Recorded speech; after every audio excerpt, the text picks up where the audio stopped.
My name is Alicia Herrera. I am 19 years old. I am from Tampa, Florida, and I attend Florida State University as a theater major. I was diagnosed with sickle cell right when I was born. My dad didn't know he had it, and my mom knew she had it. So as soon as I was born, my doctor said that it was a 25% chance that I have the disease, and that's what I have. Okay. As a kid, I felt like I was very limited to a lot of things. I knew that singing and dancing was my passion, so I knew that that was something that my sickle cell really couldn't mess with, I guess I don't want to say. I wanted to do sports as a kid. I wanted to do baseball and basketball, but I felt like I was very limited, and those things would trigger it.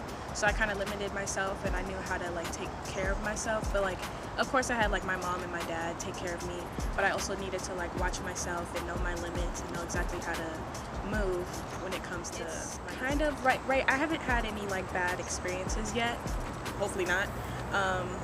But learning to live with it and not calling my mom every time I have a crisis. I've been trying to deal with it on my own, and I know exactly how to deal with it because my mom has raised me how to deal with it on my own instead of always just going straight to the hospital. So I've got some home remedies, as you could say, to help take care of myself.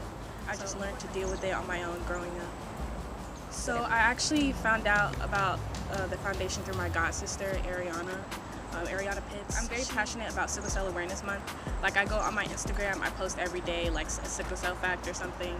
So she called me, she was like, hey, I found a run that Tallahassee does every year if you wanted to look at it and see. So I was like, of course, so we went and I saw the table there and I was like, this is definitely something I want to join. I definitely want to get more involved, and especially because I know exactly how to deal with it. So I joined, and I feel like it was definitely something that I'm very passionate about.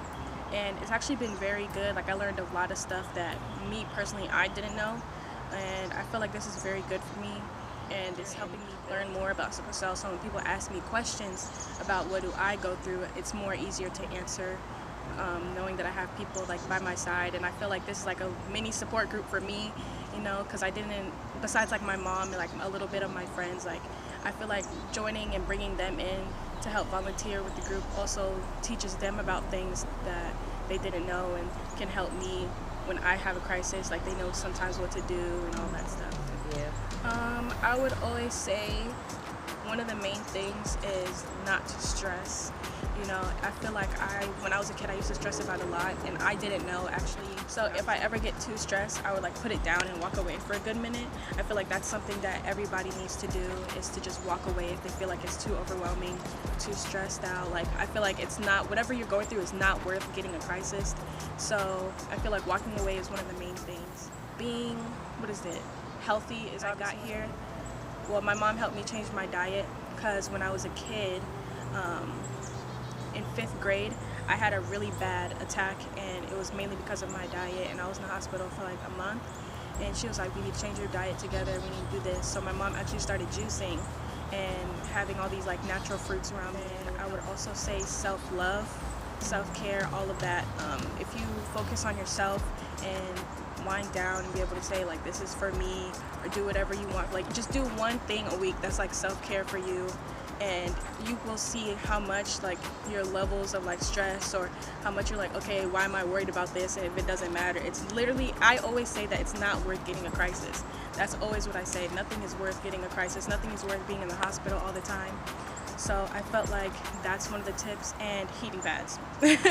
Heating pads is one big thing, no matter what is going on. Even if you're not having a crisis and you feel like you're just aching for a little bit, and it would help me have less of a crisis, heating pads.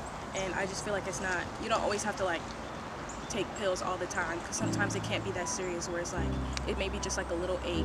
So just heating pads and stress and self-care, those are my main things.